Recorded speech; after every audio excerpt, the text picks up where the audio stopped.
This is a complete free introduction to Nakama with Godot. Nakama is a free and open source server technology that you can use to make multiplayer games for desktop, mobile, you name it. It's developed by Heroic Labs, who also sponsored this tutorial. We have made a free and open source demo that you can find right now on GitHub, link in the description, that has extensively commented code so you can learn from it. And in this tutorial series, we are going to look at the basics. You're going to learn to write multiplayer server code and the foundations that you need to get started making a game with Godot and Nakama. We are really focusing on the networking code as there is quite a bit of complexity and quite a bit to learn there. And if you have any questions, they are more than welcome. You can leave them in the comments below, or much better, you can head to the Nakama Godot community and ask your questions there.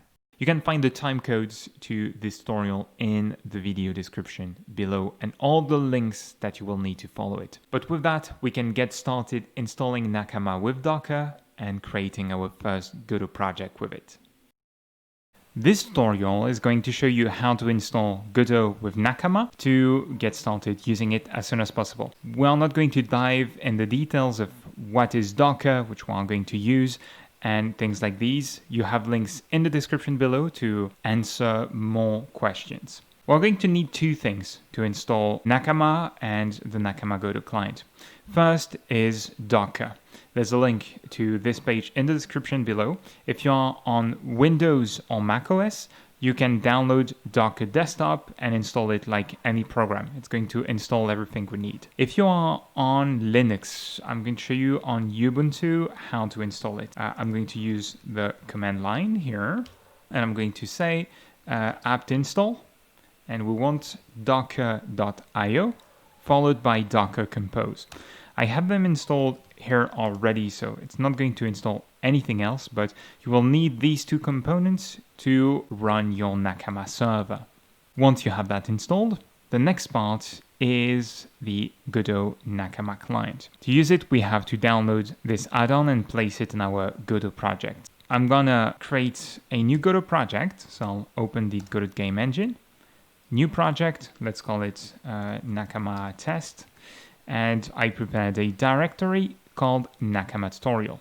I'll select it, create and edit the project.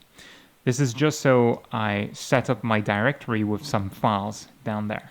Now, if I go back to the Nakama Godot repository, you can go to the Releases tab and download the Nakama zip file. Now it's downloaded. I'm going to click on the zip file to open it, and I have my add-on directory that I want to copy into my Nakama tutorial there.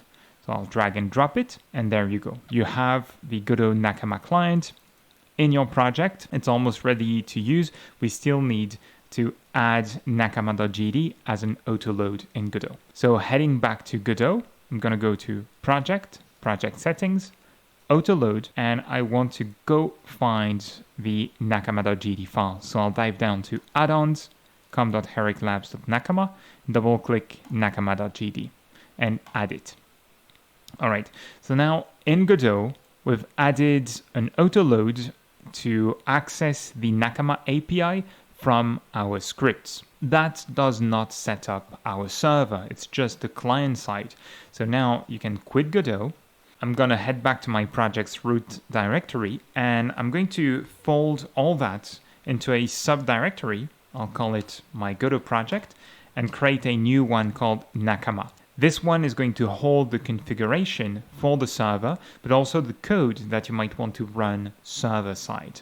We want to let Docker set up the Nakama server for us. Download Nakama and download the database program called CockroachDB. To do so, we are going to use Docker Compose. It's going to compose several containers and download all the programs they depend on. So in the documentation, you have that section linked in the description below, where you have a sample configuration file. It's going to set up the database here, and then it's going to set up Nakama. It describes how to download like the dependencies, but also the commands to run to start the server. So let's copy that, and we're going to go back down to our project folder in the Nakama subdirectory. I'll open it in my terminal here. I'm first going to create an empty docker-compose.yaml file, and then I'm going to open it in Emacs, like so, in my text editor. So I'll paste the content of the file, and it's mostly good. There's one thing that we want to do to set up our project is to set a server key, a unique key, when we run Nakama. So if you look at the text here, you have a services category or set of settings. First, you have some settings for CockroachDB and then for Nakama. So it's under that Nakama part that we run commands for Nakama. And you can see them in the entry point here. These lines are going to run some commands. Anyway, the one we're interested in is the one that says exec. I'm going to zoom in a bit here. Exec Nakama with a given name, database address, and we want to add another option to that command that's going to set the server key. So -- socket dot server underscore key. It's very important that you write it that way. And then you can give your server a unique key that you will use from Godot to connect to it. So we chose Nakama Godot Demo for our demos here. Save that. You can then close the window. I'm going to close that as well. Now, you need your terminal open in that Nakama directory where you have the Docker Compose file. And then you can say Docker Compose. So this is the name of the Docker Compose program. And you say up. Up is going to start the programs or the containers described in your Docker Compose configuration file, but it's also going to download any program it lacks. It's going to set everything up for you. So I press enter, and it's going to recreate a database. It's going to download Nakama if necessary. For us, here it's not necessary because we already installed it in another directory. So I have CockroachDB and Nakama somewhere, and it started the server here. That's what you can see in the command line at the bottom. It's saying startup done. So for you, it might download files. It might take a bit more time, but at this point, you're ready to get started coding with Nakama and Godot. This guide was to get you started as fast as possible. Now, if you're going to spend time working with Nakama, you might want to better understand Docker. You can find a link to the Nakama documentation in the description below to learn more about it. In the next part, we're going to get started coding in Godot, and we're going to talk about how to authenticate users with the Nakama server. See you in the next part. Now we installed Nakama, we are going to get started by authenticating with the server. This is what you will learn in this video. While this just looks like a print statement, what happened here is we requested for the server to authenticate ourselves, creating an account if necessary, and we got the server's response, which you can also see at the bottom in the output console. But with that, let's get started. Here, in the left pane of my shell, I am in my Nakama directory, the one that contains my docker-compose.yaml file. So I'm going to type docker compose up to get the server started. On the other side, I'm in a tutorial directory where I have the minimal Godot demo with no particular code, except for some stuff to make it look pretty. You can work with an empty Godot project and use print statements. Again, this one is just to make it look a bit nicer. So I have a demo scene and it does nothing at the moment. We're going to work with two separate GDScript files to have the code that communicates with the server and, let's say, game code that uses it. Add two nodes. I have one called demo, and I'm going to add a node called server connection right below it. Then we want to add two scripts to these two nodes. So for server connection, one called server connection.gd. I save it in a directory called source/main.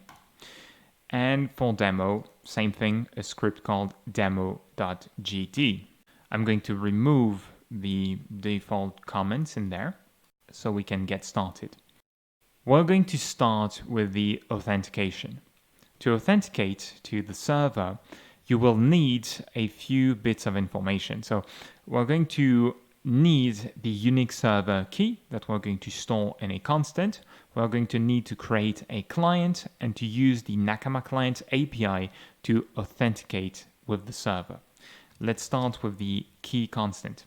So that key is the unique key you set in your Docker Compose Nakama call.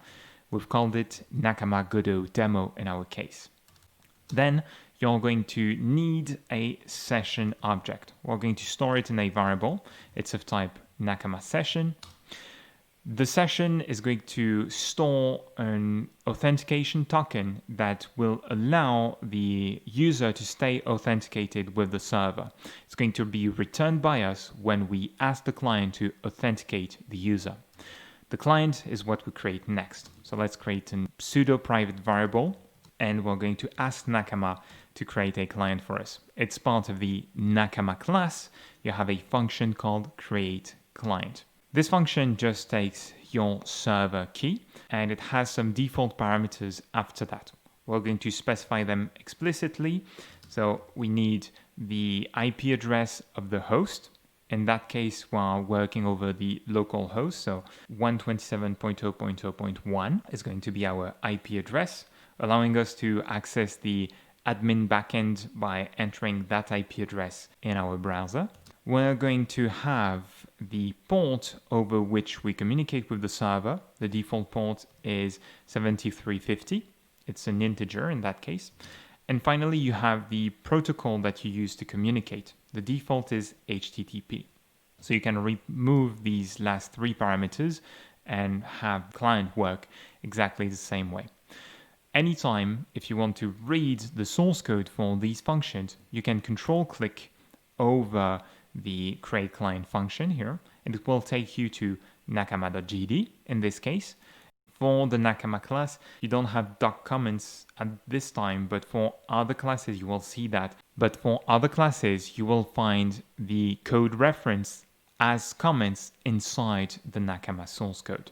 So once we have that, we are going to create our first function to authenticate the user. We're going to call it authenticate async. When we place the word async, it's to signify that this function is not going to run and return instantly. We have to send the server a request, which can take some time. And so for that, we're going to use the yield keyword, turning this function in a coroutine. This is very important because when you call these kinds of functions, if you need them to return a value, you must use the yield keyword to wait for the function to complete. Our authenticate async will take two arguments. You're going to have the email and the password of the user. We can make it return some integer. It's going to be the error code returned from the server. So we're going to start with that so Godot does not complain. The result is going to be OK by default. OK being a built-in constant in GDScript in Godot. And so we can say return the result. If the request fails, we will change that result variable. But we're setting it up first so the linter does not complain that we are not returning that value. Now, what we're going to do is assign the result of an authentication call to our session. When we call client.authenticate email async, that is a method on the client API, it will eventually resolve to a session object, or it might be an exception, in which case we have to change our result here. Okay, so authenticate email async.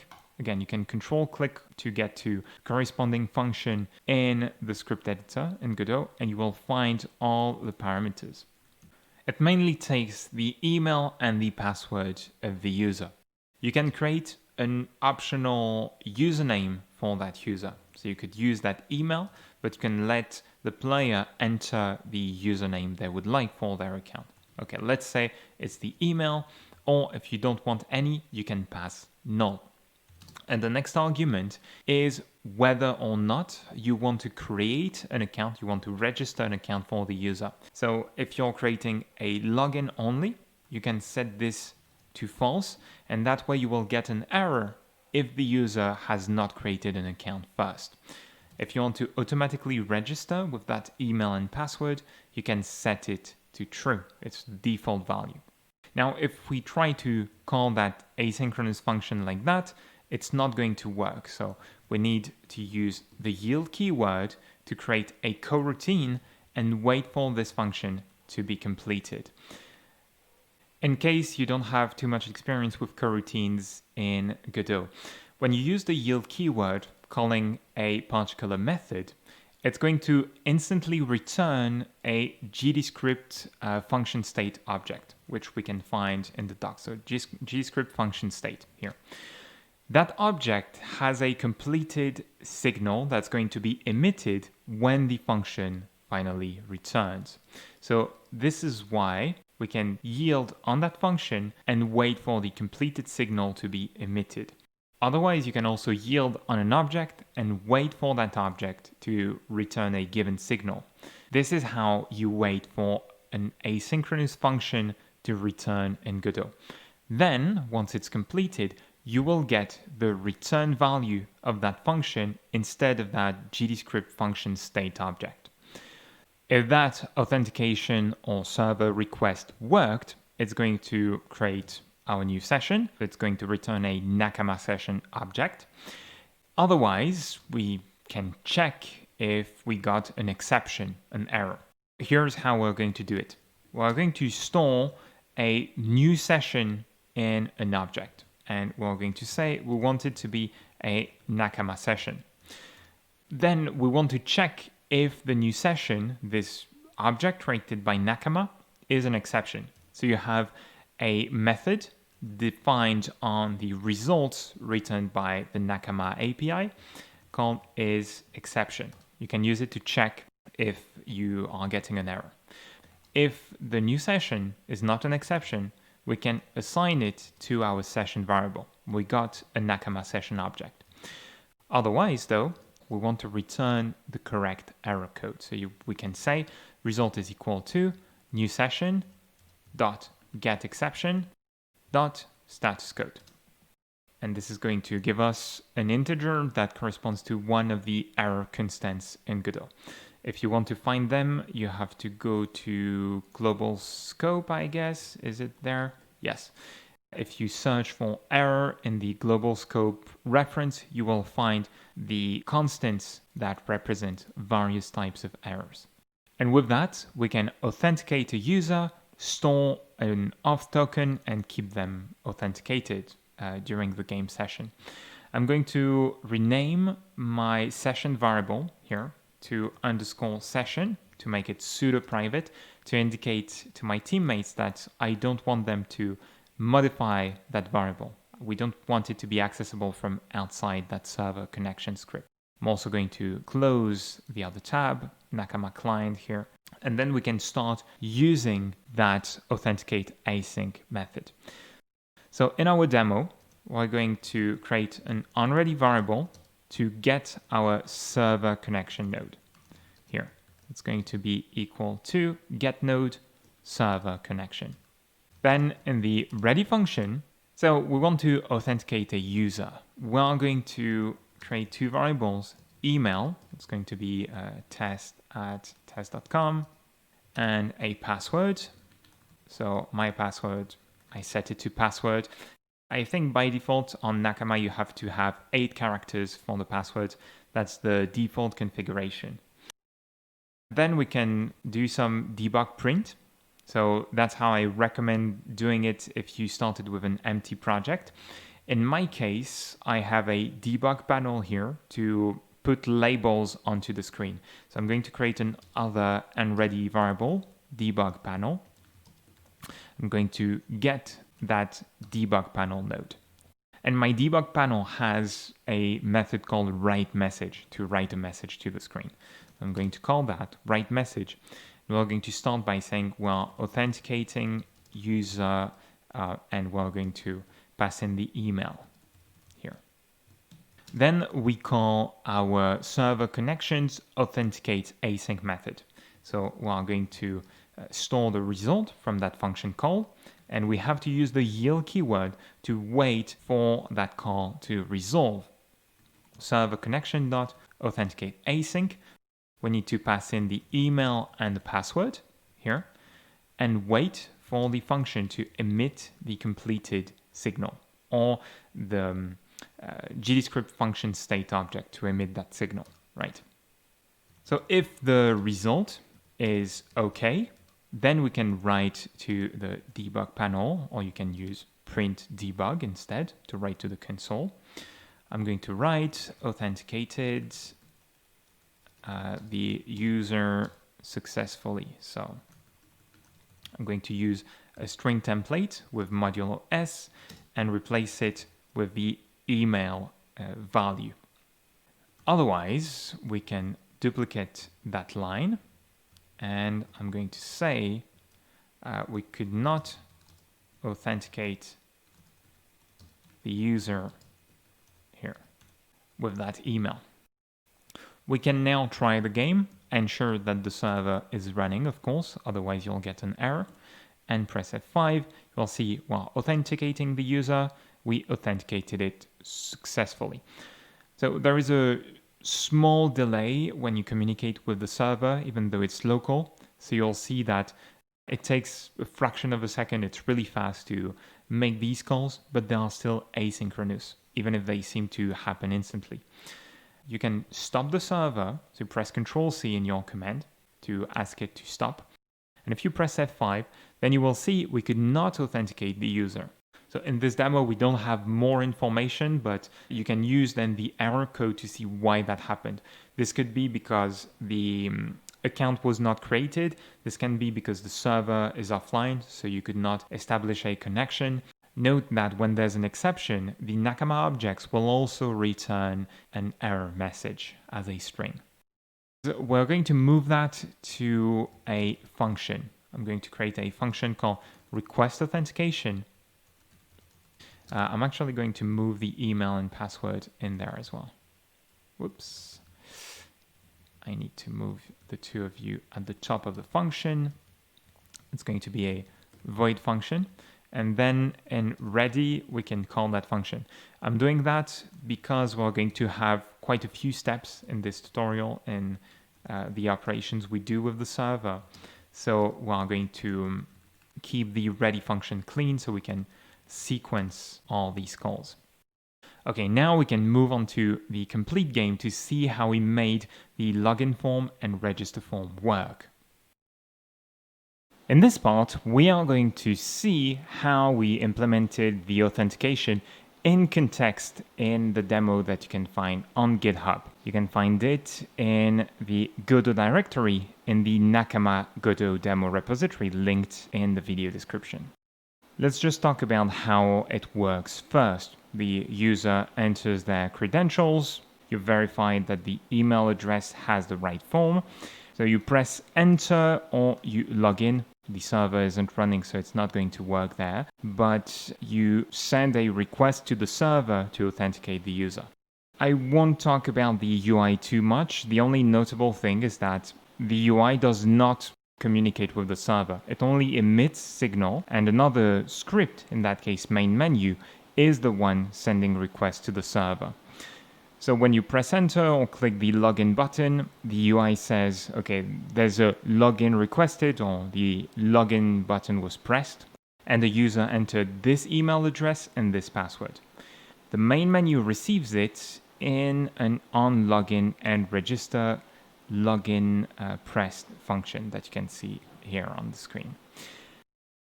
This one is only going to disable the interface and call a function named authenticate user async. It takes the email, the password, and also it tells if the user wants us to remember their email. Then authenticate user async is going to use a function similar to the one we coded in the basic tutorial, here represented by server connection.login async, but it's going to do so in a loop. The loop is going to have a counter of server request attempts. It's an integer that we increment by 1 every time we make a new request, up to a maximum number of attempts. And every time we try to log in the user. When the result of that call, that server connection.login async call is okay, we get out of the loop and we can then save the email on the server and open the character menu. There is a bit of extra code to write some error code, optional error code on the status bar. So this is what we can see here. Error code 2, the request failed. It's a response from the Nakama API, and we can re-enable the login and register interface if we got an error and we couldn't authenticate the user. Now let's look at that login async function. So I'm going to control-click on server connection and head down to login async. That function doesn't do much. It mostly delegates the call to the authenticator. So I'm going to open the authenticator. Let's see a control-click works. This is a delegate class that only handles the authentication, logging in, registering an account, and also storing the user's authentication token, because when you authenticate on a server, you get a token, some string, that is valid for a certain amount of time. So the next time the user logs in to the game, we don't have to do a server request. We can log them in instantly, saving them a bit of time and the server a bit of work. Okay, so the login async function is similar to what we coded in the simple example. The main difference has to do with that token here. We're going to see how this works in the next part. If we have a token, we are going to restore the client's session from the previous time the user was logged in. Otherwise, we are going to authenticate the user using their email. Note that we did not supply a username here, only the email and password, and that we don't want to automatically register an account. That's the fourth parameter. Then, if the user could log in, could authenticate successfully, we write the authentication token to a file. Now, let us see how the authentication token works. We created a helper class at the bottom of the authenticator script that's going to write and recover the user's auth token. Here's how it works. So when we authenticate on the server answers with a session that has a token parameter. We pass it to the session file worker's write auth token method. It's just going to write a file to the user directory, and the file is named auth. We use the file object to save the file and encrypt it using a password here, passed to the function as well. So this is all part of Godot, right? We store the user's email and token on two separate lines and close the file. And so then when we want to load the file back in, we create a new file object, open the encrypted file using, again, open encrypted with pass. This is a method of the file class. We pass in the file path.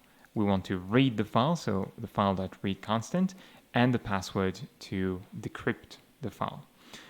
If the file was read successfully, we can get the first line and store it as our auth email. And for the token, we get the second line, then close the file. You must close the file manually in Godot. Finally, we ensure that the email we pass to the function, the user's email, matches the email that we had in the file, and we can return the auth token that way. Otherwise, we'll return an empty string. Back to our login async function. This is why we check if the token is not an empty string, because the session file worker will always return a string. It's just if we don't have a valid token, it's going to return an empty string, in which case we can skip to the second part of the function and authenticate the user. But if we have an auth token, then we can restore the session using the Nakama client API that has a restore session method. And we have to ensure that the new session created or returned by that method is valid and it's not expired, because every auth token has an expiration date. The last thing I have to mention is that our login async is meant to be a coroutine. And if we have a valid auth token, we'll return early from the function. We must yield somewhere. But the thing is, if you have an auth token already, you're not going to communicate with the server.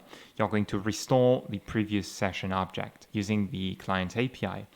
So because of that, we have to add the extra yield here, and we use engine.getMainLoop, and it has an idle frame signal that we can use to wait for the next frame. That way we just wait for one frame and return from the function, making the color when you try to yield on login async work as expected. You also have a register async function that only registers the user, and then we still have to log in. So we separated the two operations so that when a user clicks on register, they can register a new account, and when they click on login, it's not going to register a new account for them. That's the main difference. And that is how we authenticate the user in the final demo.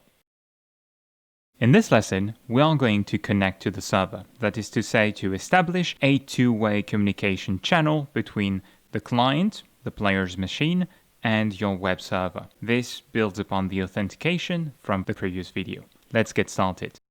Back where we left off, we're gonna head back to our server connection to write that server code, and connecting to the server involves creating a socket. A socket is a technical term for a pipe line that connects your client and the web server. So let's create a new variable, call it _socket, and it's going to be of type Nakama socket. Sockets allow you to send messages to the server, but also to receive messages from the server. Now we're going to create a function called connect to server. So function connect to server async.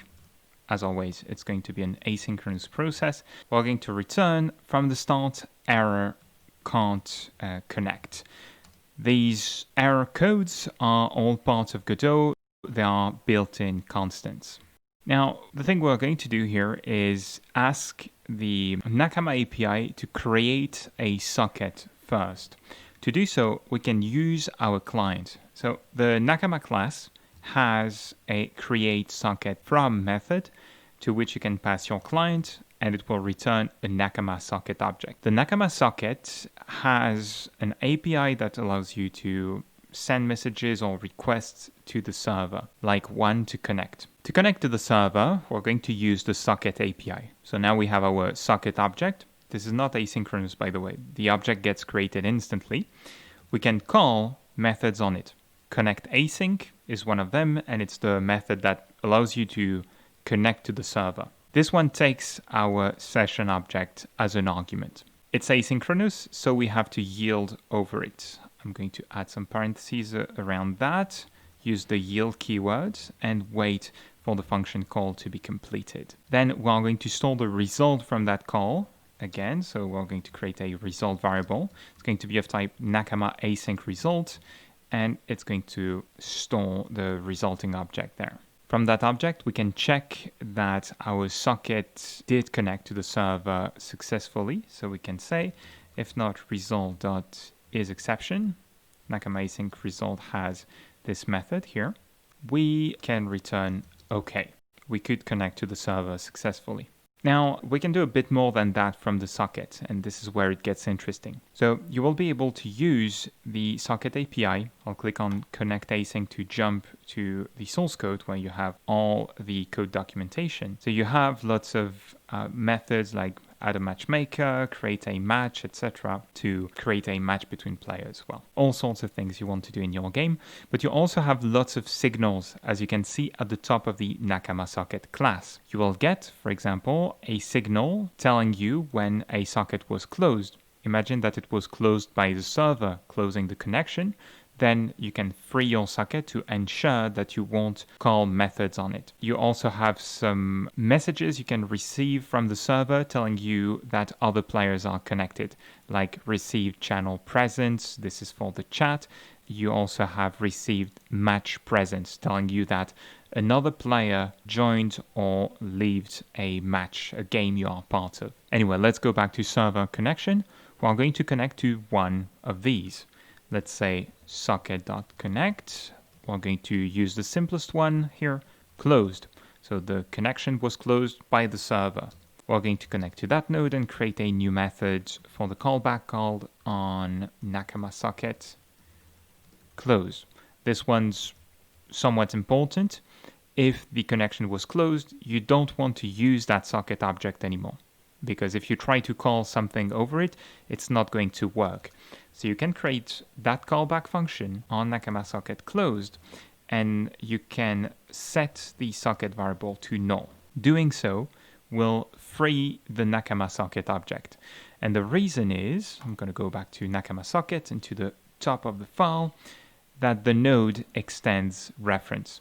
It's implied whenever you create a GDScript file. This is the base type that you necessarily extend when you have an empty GDScript class. Reference is a class that's reference counted, meaning that when you don't have any references to an instance of the class, the object in question will get freed from memory.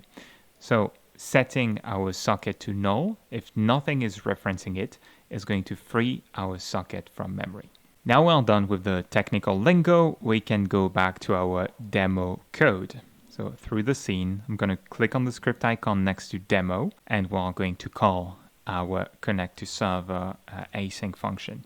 I'm going to create a new function called connect to server. I should call it async as well, but for the sake of being coherent with the final demo code, I'm going to stick to what we have on the repository. So we're going to create a result variable from the start. We're going to call server connection.connect server async that we just wrote, and we know it returns an integer, an error code. And we're going to yield over that call, so server connection.connect to server asynchronous. We're going to wait for the process to complete, and then you can use the print function, and I'm going to use my debug panel that we use in this series. So if the result is okay, we're going to write a message to the debug panel. We connected to the server. Otherwise, we can say if we get error can't connect, because we know that's the error code that we are going to receive, we're going to say could not connect. With that, in the ready function, we can add a new line. As always, we're going to yield connect to server, and we're going to wait for it to complete. It's just as a base for the next step in the series, for the next lesson. But with that, you can press F5 to see that we authenticate still as before, and we have a message connected to the server. With that, we have the server connection established. In the next segment, I'm going to show you how we implemented similar code in the final Godot Nakama demo, which is much more complex. So I'm going to give you an overview of that code. And in the next lesson, we'll talk about joining the game world, joining a match. In the final demo, the server connection happens way after the login. So you first log in, and it happens right there when you confirm the character you want to use and you enter the game. The server connection, the creation of the socket to communicate with the server, happens between these two parts. Let's see how exactly. So I'm going to go to the main menu.gdscript from the main menu scene and navigate down to join game world async. This is where the server connection is happening. Let me expand the script editor. So here, you can see that we have a call to join world async. This is something we will talk about in the next lesson. The connect to server is very similar to what we did. We call connect to server async on server connection. So this is about the same so far as what we did in our connect to server async function from the demo. I'm going to control click on this to jump to the server connection script. And there you can see there's a little more code. So same thing, we create a socket from the client using the Nakama API. We then call socket.connectAsync. The session in the final demo is stored on a delegate class called Authenticator. So instead of being _session, it's stored in a separate class that stores the session from the user. And then instead of using result.isException, we have a little helper class that's going to pass the exception and return an integer for us. So it converts the Nakama async result to an integer, but it does a bit more than that. Anyway, if our result is okay, then we connect to the various signals that we want to connect to on the socket API. Connected, closed, received an error, match present, which we'll talk about a bit later. And that is it. It's very similar to what we did in the basic demo. We just do a bit more. We connect to a few more signals. I'm going to jump to one of these callbacks or search for it. It seems I can't jump to it like that. So you can see that when the socket gets closed, we set the socket to null, just like in our basic demo. Then we have some more code when we receive new match presences from the Nakama server. This is the server telling us that a user left or joined the world we are part of.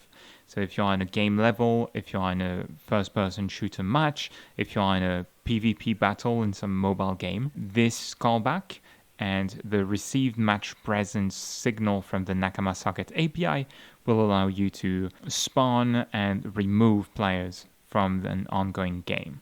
For example, if they disconnect, those kinds of things. We'll talk about the rest a bit later.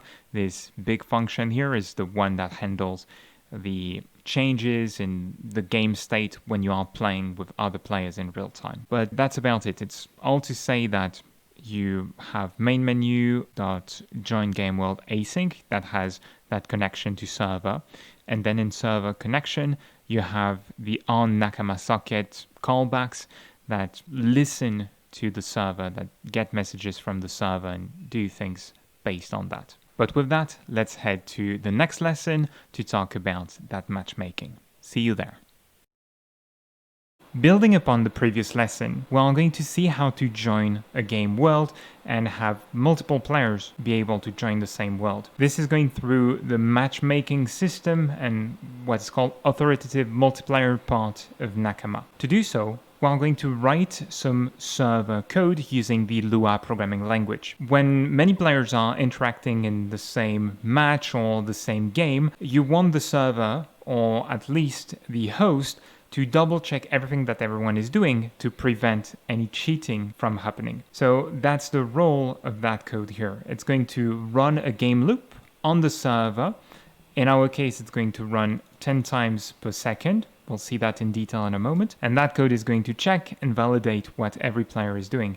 Now, we're not going to do too much. We're just going to lay down the foundations. Then we will see in the Godot Nakama demo, I will give you an overview of the code we use to make the characters interact with one another. And you can already see that it involves quite a bit more code, which is why we're not going to go through it step by step, but I'm going to give you an overview of it instead. But with that, let's get started. We're going to start by writing that module, as our Godot side code is going to depend on it. Here I am in my Godot project. I have one directory for Godot and one called Nakama with my Docker Compose file. We're going to write some modules that will be run by the server. To do so, you want to add a modules directory. I'm going to add that now, so modules. And enter it and place your Lua or Go files in there. They're going to be run automatically by Nakama when we start the server. So I'm going to create a new file called world_control.lua. And we can get started in there. This one is going to define the base API for the authoritative multiplayer that we are going to code. You can find a complete documentation for that and code reference linked in the description below. It's the authoritative multiplayer page in the Nakama documentation. Here, I'm going to show you the minimal setup to get this working so we can have multiple players joining the same world. And then we will see in the final demo how we coded all that to have a bit more complexity, how we have the game loop essentially. But here it's just the basics. We're going to need to export a set of functions that Nakama expects. So we're going to create a local variable, a local table. Here it's called world control, like the module. Note that a convention in Lua is also to call it M like that for the module that's going to hold some functions. And we're going to return it at the end of the module, at the end of the file. We need to define 5 functions here. The first one is going to be matchInit. So I'm going to insert a new function. You have to call it every time world control dot matchInit. So the function gets registered into our world control table. And each of these functions is going to take a set of parameters that is defined in the Nakama documentation. So if we go there to matchInit, it takes a context object and parameters. I'll let you read the reference on context object to see what you can find in there. But what's important is you also get the data that you must return from the function. We need to return a state, a tick rate, and a label. So we need the context and params keywords there, arguments, and we're going to define the 3 variables that we need to return. First, we're going to have the state. The state is a table that you create however you'd like. So we're going to have a key called presences in there.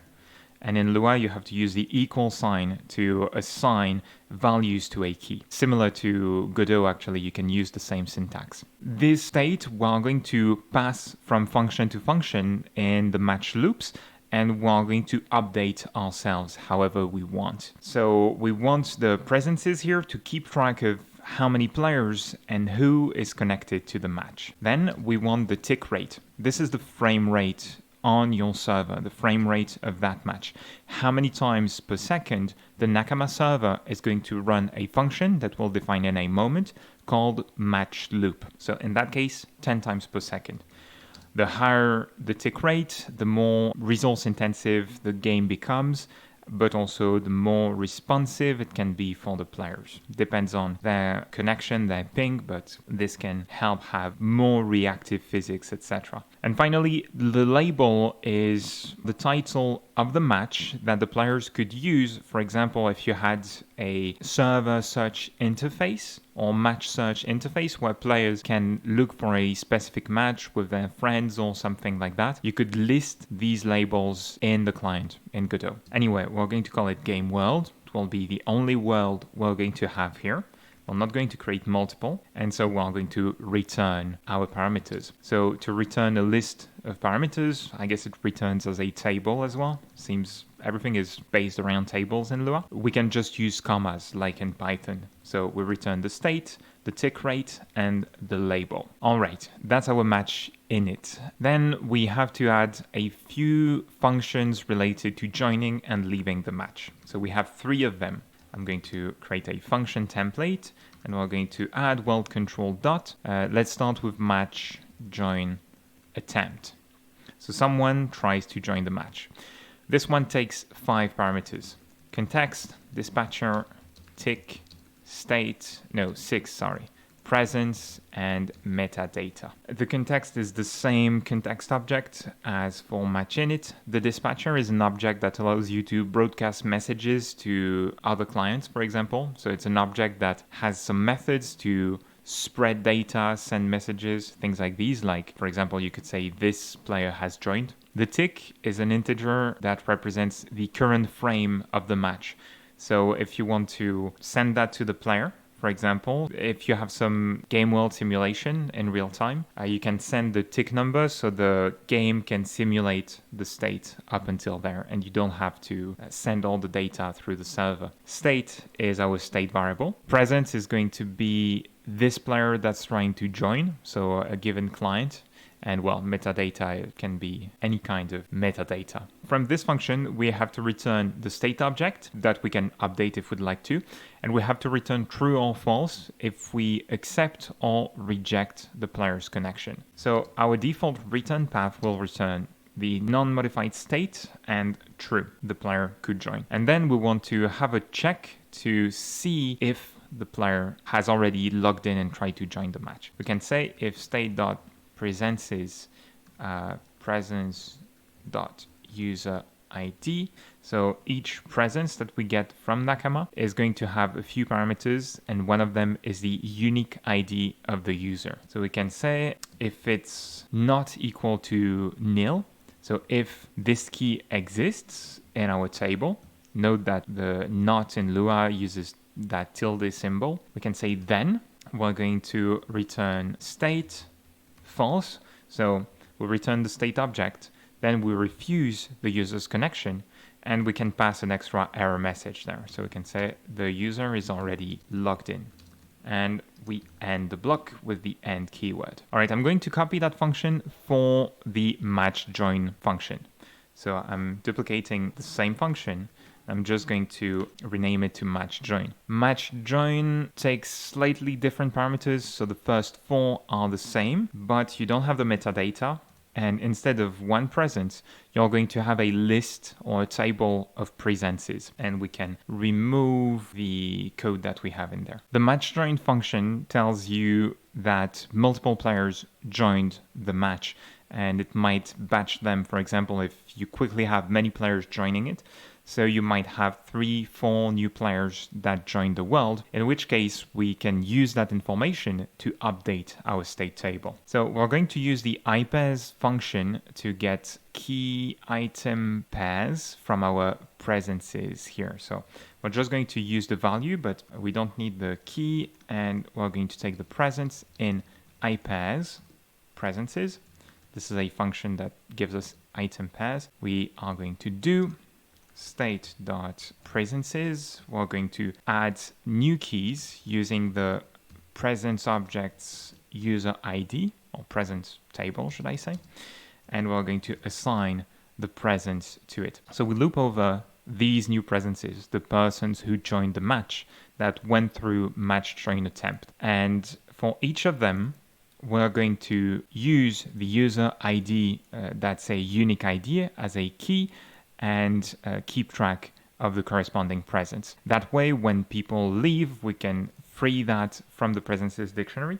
And in a complete game, you can use that information to tell the client these players left. You can use it to have a pop-up notification, for example, that one player left, like we have in the final demo. With that, you want to return just the state object updated. So we've effectively modified it. We have a very similar function that is match leave. So we're going to copy match join, and I'm going to swap that, substitute leave to the word join. This one takes the same parameters. The code is going to be almost the same. We want to remove the players that left the game from the state table. So we're going to replace presence here by nil. Then we have 2 more functions to add. I forgot one at the beginning. We have 6 and not 5. So we're going to have well control dot match loop. It's the main loop of the game match. It's going to run tick rate times per second, in our case 10. So it takes the context, dispatcher, it takes the tick, state, and a list of messages that could have been passed to the function. In our case, we're just going to return the state. We're not going to have gameplay checks, but just note that this is the kind of function where you would check for what the players did, the kind of inputs they entered, and validate their state. You ensure that they are not moving to an invalid position, etc. And that depends entirely on the game. Finally, we have the function match terminate. This one is going to be run when the match was terminated by the server on the server side, and it takes almost the same parameters as match loop. Only the last one is grace seconds. It's a duration in seconds for all clients to do things such as leaving the match slowly, playing a bit of an animation, taking the players back to the menu, cleaning up the state. Depends on the game. But there again, we are going to return an updated state object mainly. And this is the base setup, right? This is the minimal setup that you need to get your authoritative multiplayer server started. For more information, I invite you to read the Authoritative Multiplayer docs page. The link is in the description below. It has lots of information. You have the API, but also the code reference there and all the objects that you can use and functions that you call to help you. The code we wrote here allows us to define the matchmaking system and the match loop on the Nakama server. Now we need a way for the player to join that match. To do so, we need to define an RPC, a remote procedure call. That's just a function that you can call on the server from the client. So let's create a new file called world RPC, not RPG, rpc.lua, and we're going to define that function in there. I'm first going to require the Nakama module because we're going to need it to register that remote procedure call. So let's create a new variable Nakama where we require the Nakama module. Then we want to call nakama.registerRPC at the end of the file. We're going to pass it the identifier of a function. So we're going to create that function in a second, but let's call it getWorldID. And then we have to pass it a string, a name to the function that we'll call from Godot. So getWorldID, we're going to use the same. Okay, so I'm going to create a local function for that. Let's see, local function, and let's call it getWorldID. As it's an RPC, it's going to get two parameters. We're not going to use them, but these ones should be context and payload. So context being your context object as usual. Payload being any table of data, could be some JSON data that you're getting from Godot in that case, I guess. But we're not going to use the parameters, so let's use the underscore sign instead. What we're going to do here is either create a match if none exists, or return the only match that we're going to ever create from this function. We want to create one match for the purpose of this demo. Of course, if you want complete matchmaking and all, you will need a bit more code. But let's first get the matches from Nakama. So the Nakama module has a function called matchList that's going to give you a table, an array of matches. Then we can see if we have a current match. So to do that, we get the current match as the first index in the matches table. It's a table, it works like an array. Just note that in Lua, the first index in an array is 1 and not 0. Now what we can do is, if that index does not exist in the array, the current match value is going to be equal to nil. So we can say if current match is equal to nil, then return nakama.matchCreate. It's going to create a match and return its ID. So we're going to use the world control module that we just created, and we're going to pass an empty table of data. We don't need to pass in any information right there. Otherwise, we are going to return the current match dot match ID. It's a field that every match has. It has a unique identifier that we need to pass to Godot for the player to be able to join that match. And with that, we have our server-side code done to have our matchmaking system and to be able to join worlds. So with that, I'll head to my shell and I'm going to navigate to my Nakama directory there, where I have the doccompose.yaml file. Then I'm going to call docker compose up to start the server. This is just to show you in the logged messages, you should find found runtime modules, count 2, we have worldcontrol.lua and worldrpc.lua. This confirms that they have been found. And then you can see whenever you registered an RPC function, so registered Lua RPC function invocation, we have getWorldID. So we will be able to call it from our client. Be sure that you have that. If you don't, it's probably that you have an error in your code. But if that's the case, you should get some error message somewhere in there. You want to read that log generally to debug your server startup and runtime. But with that, we're going to move on to the Godot project to work on joining the world. In this part, we're going to add the ability for the player to join the world or the match. So ensure that you have your server running. And with that, let's get started. We're going to add a join world function to the demo and also to the server connection with which we're going to start. At the bottom of the class under connect to server async, we're going to add a new function, join world async. So in this one, we are going to return a dictionary. We're going to return the other players that are connected to the world, and we will get that from the matchmaking API. So we want to join a given match in Nakama's terms, and to do that, we need to know which match to join. We're going to use the remote procedural call that we defined in the previous part. So let's create a new variable. We're going to call it world, let's say, and we're going to get an API RPC object. So it's Nakama API.API RPC. This is the return type of this function. The RPCs, calling functions on the Nakama server, is available through the client API.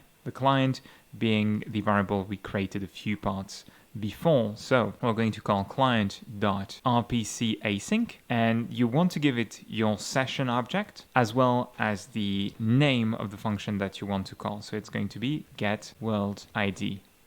The third argument after that is a payload. It would be a JSON string that you might want to pass as a message or as some data or metadata to the function, and we're going to wait for that function to be completed. We wrote that function and we know that it should return the world ID as a string, so we can do it like that. We can check if it's not an exception, like the result value, that API RPC. So if not is exception, we're going to store our world ID. Let's say we can create a new world ID variable, and we can say world ID is equal to world.payload. Again, the payload being a string of text that is being sent back by the server. And typically this would be JSON, but in the case of our world ID, it's just a string. Note that you can move that to the top of the script, that world ID. You might want to store it for later. Going back down to join world async, well, let's get rid of that error right now. We're going to return an empty dictionary from the function. And now we have the ID. We want to join that match if we can. So we're going to call socket.join match async. And we want to pass the world ID to that because it's going to join that world specifically. As with any asynchronous function, we have to wait for it to complete, and we're going to use the yield keyword to do so. And of course, we want to store the result value from that, so it's going to be match join result. We can call it that way. And it's going to be of type Nakama RT dot match. RT API standing for Realtime API. Real-time multiplayer. Now, once again, we can check for exceptions here. So if match join result dot is exception, we can do some exception handling. We're going to get the exception this time and print an error if there's a problem joining the match. This can be useful because you might have an error on the server, but you want to see on the client when you are developing the game if something failed, if some call failed, so you can debug it. See in which line it happened in your code, etc. So that's what we're going to do here. We're going to get a Nakama exception from the match join result variable. So match join result dot get exception, and we're going to print an error from that. So we can say there was an error joining the match, and we're going to get a status code from the exception. So it's going to be an integer, and a message. So we're going to use string interpolation to have the two here. The first one is going to be the exception's status code, and the second one is going to be the exception object's message. And in those cases, that's where you could also say, I want to return an empty dictionary, for example. However, if it worked, we're going to get a list of presences in match join result, in which case we can loop over them. So for presence in match join result dot presences, we're going to store them in a variable. So we're going to build a dictionary from them. One thing we can do is we can store it as a class variable. So we're going to go to the top of the script and put it under the world ID there. And it's going to be an empty dictionary by default. But now down there in our loop, we can say presences, we're going to use the user ID as the key, like we did in Lua. So presence.user ID there is going to be the key. It's going to be equal to that presence object. And that way we get a dictionary where the keys are the user IDs over which we can loop, and the values are the user data where we have a bit more information. And finally, we have to make sure that we return those presences. Now let's go back to the demo.gd file and we're going to add our new join world function at the bottom. So let's create a function called join world, and we're going to store the presences, get the presences from our newly created function server connection. So let's create a presences variable. It's going to be a dictionary, and we're going to yield on server connection dot join world async. We need to wait for the call to be completed, and once we got that, we're going to write, in my case, to my debug panel, but you can use the print function as usual. I'm going to say we join the world. We're not doing exception handling here, as you can see, because from that join world async method on server connection, we only return a dictionary while not returning exceptions or errors. And I'm going to write another message here. We're going to show if we have some other connected players. So we can say we're going to use string interpolation and print presences.size. Okay, and from our ready function, we can yield on join world and wait for it to be completed. All right, let's run the game, and you're going to see 0 other connected players. Now I'm going to keep that game running here, that instance, and I'm going to make a copy of the project here. I'm going to open another instance. I need to change the credentials down there, otherwise we're going to get an error. But if I do that and play the game, you will see we have 1 other connected player, and it comes from the other instance of the game I was running. So this is a quick way to check that you are joining the world and that you can have multiple players in the same world, because this is counted from the presences that were returned by the server. And that is how you make multiple players join the same game world, in a nutshell. We're only covering the basics here, but hopefully that's enough to get you started. And in the next segment, we will look at much more complex code, to be honest, but how we did it in the final Godot Nakama demo. See you there. In this part, I'm going to run you through the code that we have in the final Godot Nakama demo. I'm going to run you through the Lua code. That's a bit more complex than what we wrote, and also talk a bit about how we communicate with the server and our authoritative match loop. First, let's talk about where that code comes into play. So it's after the login and after selecting a character. Once you enter the game world, you first spawn. It's going to be broadcasted to all clients, and you can then move around. And this information gets sent to the server, which updates your state and broadcasts it to other players 10 times per second. It tends to accumulate messages that you send via the socket API. So let's see first on the client side how you send messages, and then we will see how they are processed on the server. So you join the game via the main menu. We have a function called join game world async that calls join world async on server connection. Remember, this is the final Godot Nakama demo that you can find on GitHub and not the tutorial version. So the code here to join the world is similar to what we had. Get a match ID through our get world ID RPC. We ensure that it's fine, and we store the world ID for the time that you are part of a certain level or match. We then try to join the match, ensure that everything is okay, and if it is, we store all the presences in an array. Until there, it's what we've done in the demo. Then we join the chat, which we will see in a future lesson. What's interesting is that from there, we use the socket API to send messages to the server once we've joined the match to update our position, for example. So let's move down a bit. So we have functions called, for example, send position update.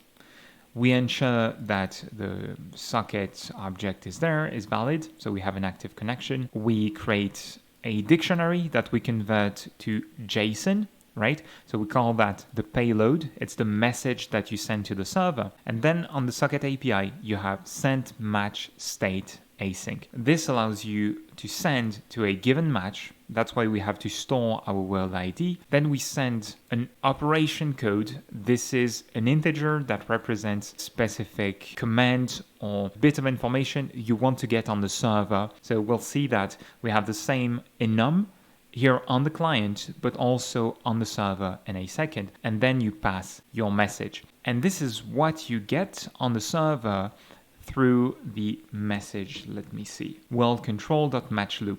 The messages is a list of these messages that come in the form of a JSON dictionary with an operation code. I control-click on opcodes to see where they are defined. They are defined at the top of our script. And so we have an enumeration called opcodes, and it's just a list of update position is 1, update input is 2, state is 3, etc. Note that our enum starts on 1. That is because Nakama has custom codes that are equal to 0 or have negative values.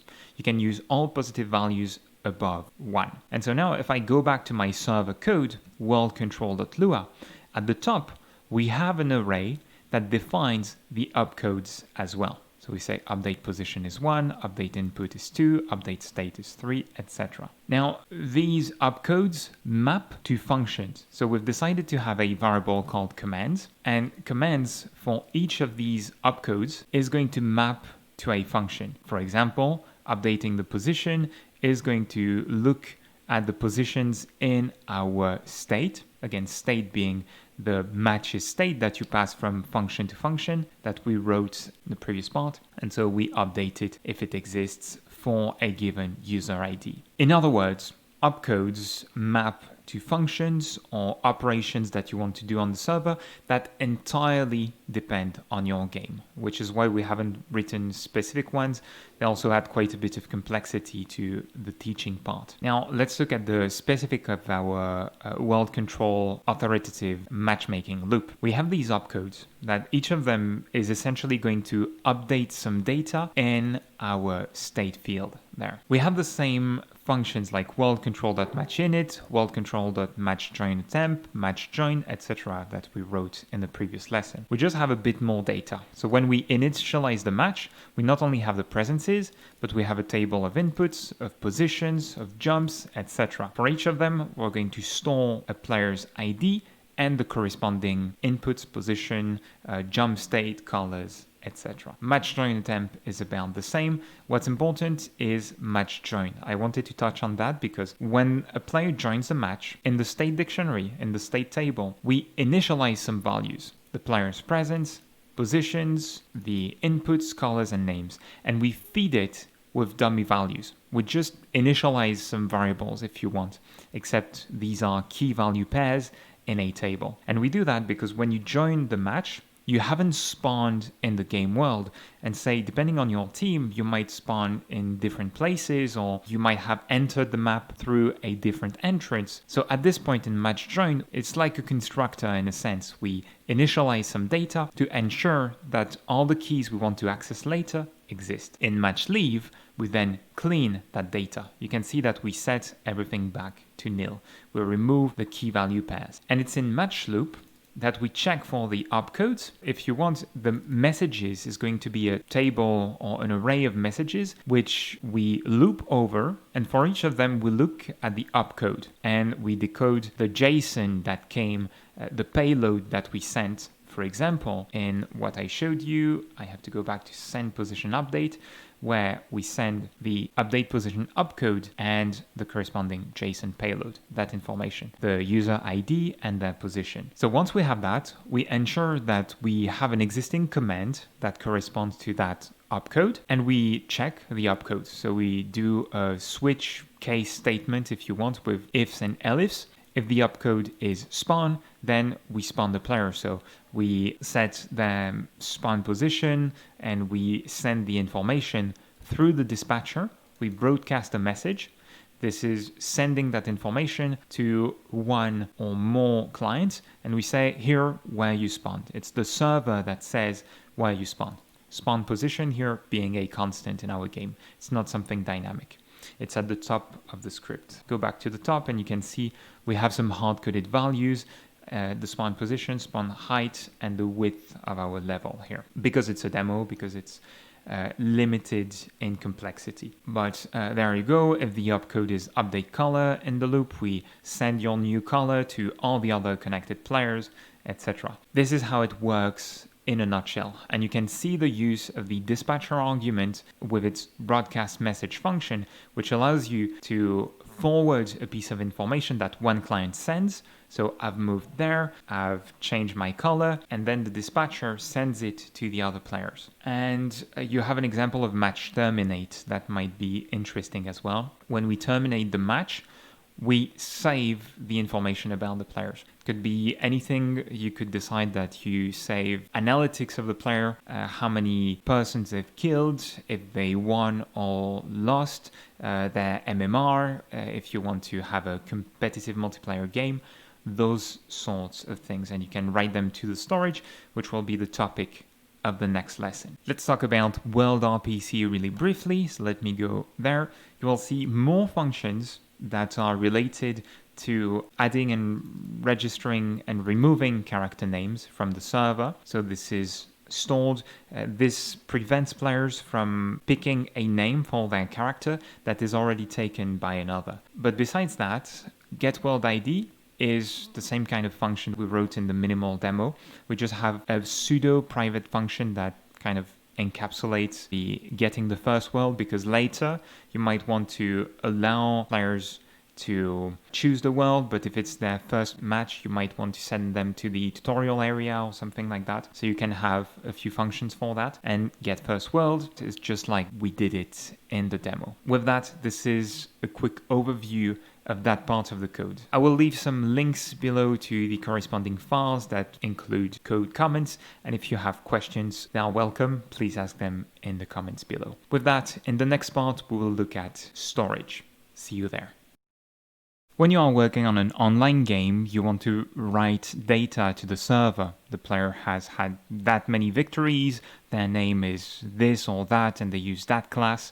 Well, you want to store data. In this part, we're going to see how to write and retrieve data from the server storage. So let's head to our demo.gd script, where we will first create some data that we want to store. Your data is going to be JSON collection. So it's like a JSON object in which you can nest objects, key and value pairs as deep as you want. We're going to create a list of characters here, an array, and we're going to store each character as a dictionary. For example, let's say we want to store our character's name. It's going to be Jack, and a character's color.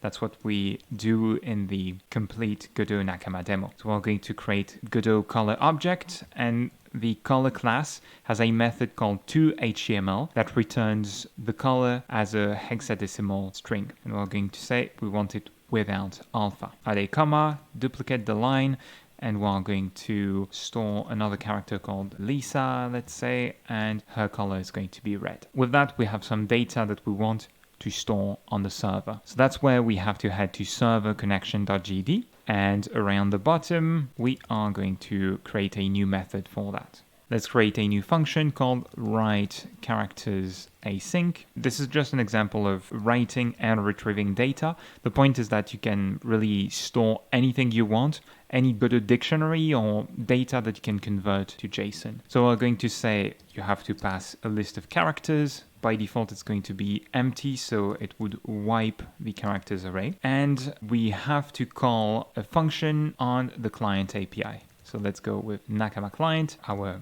client here is stored in the underscore client variable, and we're going to call write storage objects async. For this, we need to pass two arguments. First, we need to pass the session object to authenticate the client. That's calling that. And then I'm going to wrap my lines here. And there I'm going to write my Nakama write storage object. And we need to pass an array of Nakama write storage objects. So I'm going to create an array, and let's create a new Nakama write storage object .new. So create an instance of the class. This one is going to take a few parameters. You can control click on it to see the parameters to get there. And you can see in the init function, it needs the name of a collection. It's a key to your table, let's say, on the server where the data is going to be stored. So you have one collection, one key. You can think of it as nested dictionaries, right? We're going to create those two. Then the read permissions, I'll expand the editor here. Write permissions, The value that you want to store is going to be some data converted to a JSON string, and the version is a specific value that would be provided by Nakama. It tells you if some data existed on the server before to do versioning, but it's not something that you provide yourself, like saying it's file version 0.1.0. So just be wary of that. So back to the server connection script. We first passed the collection. So let's say this is data about the player. Let's say it's player data. So we're going to store the two characters that the player made, our example. So we're going to set characters as the key, and this collection and key, we will use it to retrieve the data from the server. Now we need to pass some read and write permissions. So to do so, we're going to head back to the top of the script, and these are integer values, 0, 1, 2. So we want to store them in enums around the top of the script. So we're going to create a first enum called read permissions, and it's going to have don't read, owner read is the value 1, and public read. So like you can prevent some clients from reading other clients' data, etc. And we're going to have write permissions there. The values are for 0, it's you prevent writing, and 1 means the owner of the data can write to the storage. Back to write characters async, we are going to pass in some read position. So we're going to say the owner of the data can read it or write to it. So write permissions dot owner write. These values are just 1 and 1, but as you can see, it's much nicer if we have an enum for that. It's much more readable. Then we need to pass the data as a string. So we're going to use the JSON class.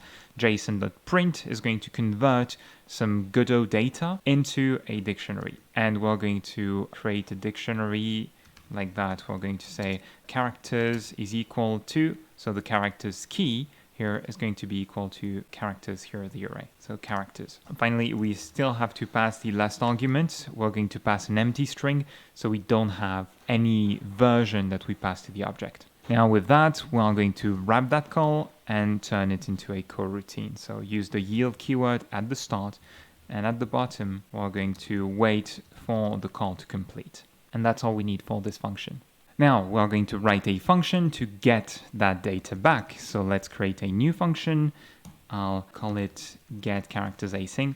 And this one is going to return an array of characters. So our initial data type. Let's first create that arrays. We're going to create an empty one to start with and return it from the function. Now to retrieve the objects or any data from the storage, we have to use another function of the client API. It's going to be read storage object async. To this one, we're going to pass our session, and we need to pass an array of Nakama storage object ID, like so. So we're going to create a new instance of that object. Now for this one, you need to pass the following pieces of information: the collection, the key that we use to store the data, the ID of the user who owns the data. So in our case, it's going to be the ID of the current client, and you can also pass a version hash, but we're not using that at the moment. So the collection is player data, the key characters. So we're going to pass player data.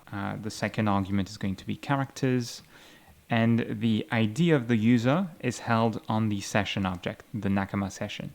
So we're going to pass session.userID. Now, as usual, we're going to turn that into a coroutine. So we're going to wait for the function to complete. I'll wrap it in parentheses and add the yield keyword in front of the call. And we're going to store that in a variable. So let's call that variable storage objects, because it returns an object of the type Nakama API dot API storage objects. So a list of these objects. If you call that function specifically read storage objects async, you can always control click on the function to jump to the function definition so you can see exactly what it returns. At the moment, some complex return types are not supported by Godot version 3.2, so this is why you don't get auto-completion for them. All right, so we get these storage objects. Now we need to convert them to an array of characters. So we can check that we have objects on our storage objects. It has a key called objects. And we're going to use the JSON class to decode the storage objects. That's our JSON data, JSON text. So we're going to create a new variable. Let's call it decoded.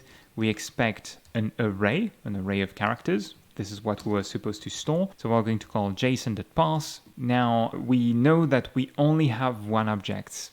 We created our characters here. We wrap them into one dictionary. So we expect only one object. We're going to parse storage objects dot objects 0. And this is what we need the if statement, because if we try to access something that doesn't exist, it's not going to work. Dot value. And then the API storage objects store a result key that contains the dictionary that we expect. So result.characters. And just so you get it, the storage object is going to look something like that. So it's going to be a dictionary with a key called result, and that result is a dictionary that contains our characters. I'm using a different syntax, like the Python-like syntax and not Lua this time, but it's going to be characters, and characters is going to be an array. You get the point. That's the kind of data you get back from the API storage object. Now, this should give us our array of characters. So then we can say characters equals decoded. And note that depending on how you want to write the function, you can return the first line.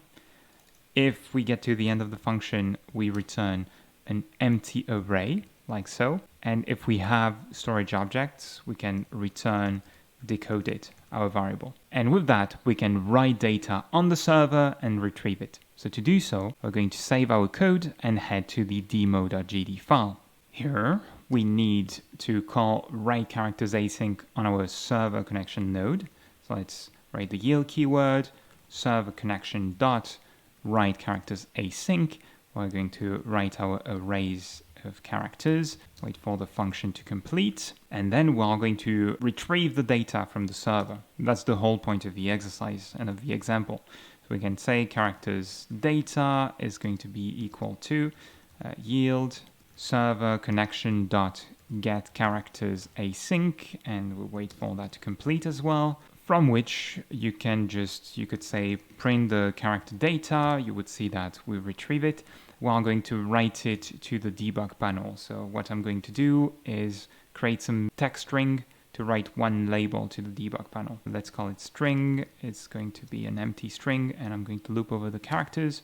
So for character in characters data, I'm going to add some text to my string variable. We're going to say the name and the color of the character, so we can use string interpolation for that with a \n at the end of the line to have line wraps, and we can say we want to print the character's name and the character's color, and we write that to our debug panel. So debug panel.write message is going to be from server storage. So this is the data we get back from the server, right?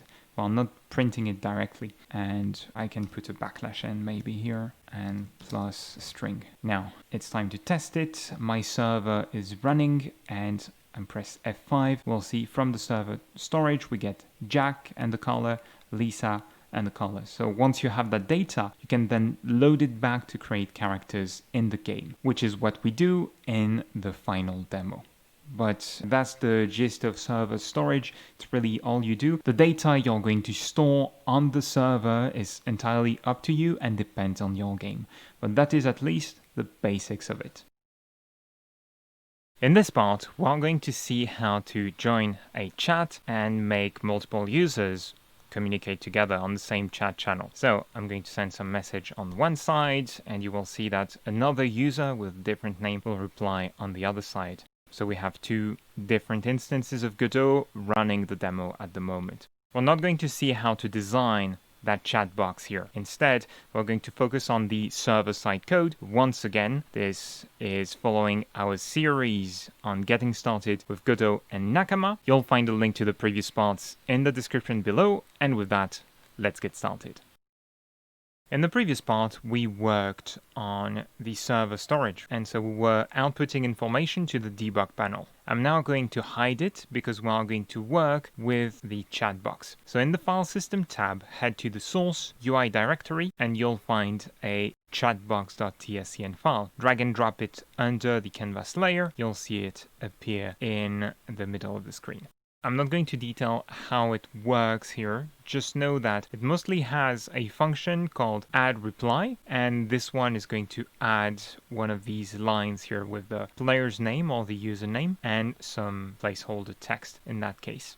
Now, the chat box also has some signal. If we go to the Notes tab, the text send signal is going to tell you when the player, the user, press the enter key while focusing on this bar there. So if I type some text and press enter, it disappears and it presses the send button. It's going to emit that text send signal, which we're going to use to send the text to the server, wait for the server's response, and when the server tells us it received the message, we're going to add it to the chat box. Before we move on to the server code, I want us to do one thing. We're going to go to the demo and create a new onReady variable. Let's call it chatbox to store our chatbox. This is just to not forget later on. Then we can start working on the server-side code. So open server connection, and we're going to need a few things. We're going to first create a function to join the chat after join world async that we wrote in a previous part. I'm going to expand the script editor and write join chat async. This one is going to return an integer, an error code, and so we're going to use the socket API to join the chat. So socket.joinChatAsync. We have to pass a chat channel that we want to join. You can name it however you want. Let's call this one world. You can imagine that you could have one chat channel per match, for example, but you can also have multiple channels, like in an MMORPG, where you have the world, the current region you are in, the market channel, those kinds of things that you can join or communicate through however you'd like. Then we have to pass a channel type. So this is defined on the Nakama socket object. You have a channel type in num, and we want to create a room. Note that you also have direct message or group if your player is part of a team or trying to message another player directly. The last two arguments are persistence, a boolean, so whether you want to store the messages or not. And the last argument is if you want the user to be hidden on the chat. It's also a boolean. So we're going to have false for the two of them. Then, as usual, this is an asynchronous function, so we have to wait for it to complete. I'm going to wrap it into parentheses and add the yield keyword before. Don't forget to wait for it to be completed here. And then we're going to store that in a variable, the result from that call, the return value. Let's call it chat join result. The type that Nakama returns is from Nakama RT API, Realtime API. It's a channel object, and so we're going to yield on that value here. I'm also going to wrap the line. Now we can check if that join worked or not. So if chat join result is not an exception, we're going to store our channel ID. So for that, we need a new variable at the top. After presences or world ID, we're going to create a channel ID. It's going to be an empty string to start with, and going back down to our chat result, we're going to set the channel ID to chat join result.id. Now we're going to return OK in that case, and if the chat join is an exception, if it didn't work, return error. We can say connection error, for example, and that's it. That allows you to join the chat. Then we need a function to send a text message. So let's write one. We'll call it send text async, and we're going to just pass some text that we want to send to the chat. We'll also return an error code if it didn't work. So again, we can do error and exception handling throughout our application. The first thing is you need to use the socket API. So you could say if you don't have a socket, this is some safety statement at the start. You're going to return error unavailable, and we want to make sure that we also have a channel ID. So the thing is, you need to call join chat async before you can send text to the chat, right? So we can say if the channel ID is an empty string, then we're going to print some error as well. There's a function print error for that. That's going to give you some debugging information along with the print statement. And we can say can't send a text message to the chat. Channel ID is an empty string, is missing, let's say. And in that case, we can return error invalid data, for example. Then we can finally do the calls to actually write the chat message. So I'm going to yield instantly, and we're going to call on the socket API, write chat message async. To that function, we have to pass our channel ID, the channel we write to. Then you have to pass a dictionary that's going to serve as the payload. So the dictionary should have a message key, and the message should contain the text. And finally, we want to wait for that call to complete. Now, of course, we're going to store the result from that request. So the result is going to be of type Nakama RT API. So again, it's on the Realtime API. It's called the channel message ACK. ACK here stands for acknowledgement. It's the server telling you that it got the message correctly. And then we can again do some conditional returns. So we can use the ternary operator here. We can say return the connection error if the result is an exception, if result.is exception. Otherwise, we return OK. Okay, so now we can connect to the chat and send a text message. While missing one part, it's the ability to receive messages from other players sent by the server. Now, to do so, we have to go back to the connect to server async function. When we connect to the server, we connected to some signal on the socket object. It turns out there is another signal we can use to receive messages. So socket.connect, the signal is called receive channel message with underscores, and we're going to connect on this object and create a new function. We'll call it on Nakama socket, followed by the name of the signal, receive channel message. We're going to create a new signal at the top of the script to emit some information when we received a chat message. So signal, chat, message received, and that will be the one that our demo.g script will connect to. We're going to pass the username followed by the text of the chat message. And you could use that to, basically when you receive a chat message, you might have extra information that you want to filter and emit a neat signal that's just going to have the data you need to display on the screen for the player. And so we can move to the bottom of the file after on Nakama socket closed, and we need to write our function. So let's create a new function on Nakama socket receive channel message. You are going to get a message of type Nakama API dot API channel message. And it's not going to return anything because it's going to emit our signal. We can get some code on the message, so we're going to check for the kind of code we get, and it should be 0 in our case. If it's not, we're going to return from the function. It's that we're not getting a proper channel message in there. The messages are similar to the ones you would see in the Lua API on the server-side code. So you get some JSON data that we're going to unpack. So we're going to create a new variable called content. It's going to be a dictionary because we're going to pass some JSON from our message. Now we're going to get some JSON data from the server, so we have to turn it into some GScript data, some dictionary. We're going to use JSON.parse from that, and that data lies in the message.content property. Then that dictionary is going to have a result key. It's a bit like what we got with the characters in the previous part, so we have to get that result. And from there, we can emit our signal chat message received. We're going to send the username, so message.username, and the content, so it's in content.message, the text string, the chat message. And with that, we're done for the server connection part. Next, we're going to move on to the demo.gd script to make some calls and to display the messages in the chat box. The demo part is a bit easier than the server connection. So here's what we're going to do. We're going to join the chat, then we're going to listen to the user pressing enter when using the chat box, so the text send signal, and we'll connect to the signal on server connection.gd. Allow me to go back to the top. Chat message received, because we have to send the message to the server and get a response from the server that the message got stored, and from there we will draw the text in the chat box. There's a bit of looping here, as you can see, but that's how it works in an online game. You need to have a lot of stuff go through the server. Anyway, I'm going to create a new variable at the top just to store the user's color, and by default I'm going to use a constant from the color class, color.lime. Now in the ready function of demo.gd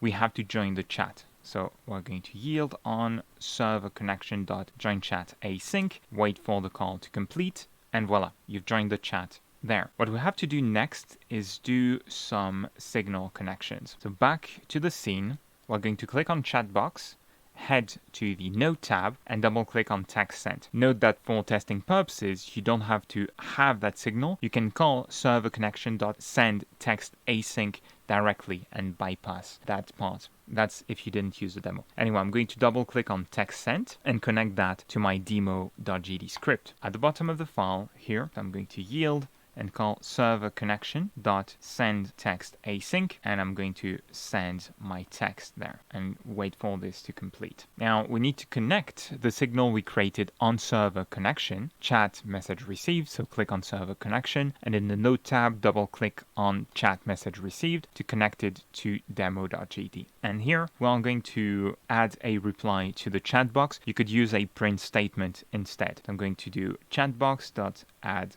reply, and we're going to pass the text. Then we need to pass the username, and finally user color. The chat box add reply function, if you control click on it, you'll see it takes some chat text, the sender's name, and some color. And with that, I have the server running, so I can say something like hi. It will display my email address, the one I used to connect here, and the message. This has gone through the server, which you can see from the bottom of the screen, sending a request, etc. with the message hi. So you can see in the debug part at the bottom of the screen that this is working as expected. We can also go to my console, open another instance of Godot in which I'm going to change my username. So in request authentication, I'm going to call myself test2 at test.com. I'm placing the two windows next to one another, and in one I'm going to say hello. So you can see that these are two clients communicating with the server. They have the same color, but you can see the email addresses are different, and in the second chat box I only get the new messages that come from other users. Of course, you could get all the chat history by making the chat log persistent and sending it to every new user who joins the chat channel. But that's it for the basics. With that, in the next video, we're going to see how to round out our project by adding pop-up notification when a user joins the game world. See you there. In this last tutorial in our Nakama Getting Started series, we are going to see how to do notifications. So look down there as I create a new client for the game, gdquest at test.com joined. I'm going to place the window here. If I log out, I can remove that window, and you can see that hello at test.com left. So we had two players, and we can get notifications when a new player joins the game or leaves the game. Let's get started with that.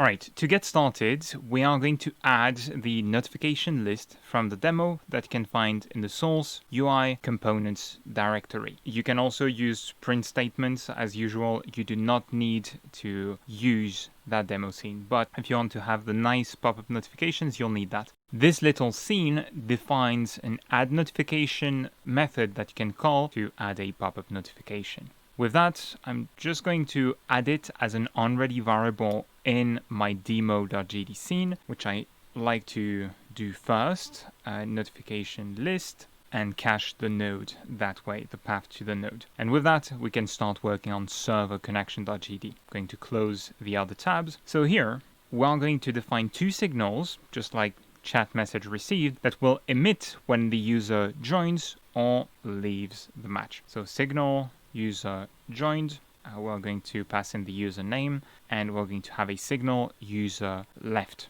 when the user has left the match. To know which users joined or left the match, we have to subscribe or connect to another signal on the Nakama socket class or object. So go back to connect to server async, and here, after receive channel message, we're going to duplicate that line, and we're going to replace that by received match presence.